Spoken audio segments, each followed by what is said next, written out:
হোলি খেলতে খেলতে বাচ্চারা বা বড়রা এই হেলদি চটপটা স্ন্যাক্সটা ট্রাই করতে পারো। তো চলো তৈরি করে দেখাই। প্রথমে আমি আগে থেকে সেদ্ধ করে রাখা ছোলা ও মটর নিলাম। এরপর একে একে দিলাম সেদ্ধ করা আলু, পেঁয়াজ কুচি, শসা কুচি, টমেটো কুচি, কাঁচা লঙ্কা কুচি, ডালমুট, এক মুঠো ঝুরি ভাজা, ধনেপাতা কুচি, বিট নুন, গোলমরিচ গুঁড়ো, চাট মশলা ও পাতিলেবুর রস সবকিছু একসাথে মিক্স করে নেব।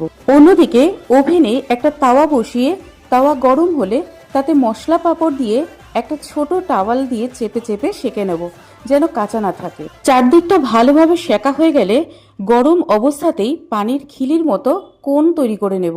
দেখো এভাবে গরম অবস্থাতেই কিন্তু কোণটা তৈরি করে নিতে হবে, ঠান্ডা হয়ে গেলে ভাজ হবে না ও ভেঙে যাবে। এই পাঁপড়ের কোণের মধ্যে মিক্স করে রাখা ছোলা মটরের চারটা পুড়ে দেব। উপর থেকে কিছুটা ধনেপাতা কুচি দিয়ে গার্নিশ করে নেব। ব্যাস রেডি হয়ে গেল অয়েল ফ্রি হেলদি চটপটা পাঁপড়ের স্ন্যাক্স। তোমরা অবশ্যই ট্রাই করো একবার। সবাইকে হ্যাপি হোলি।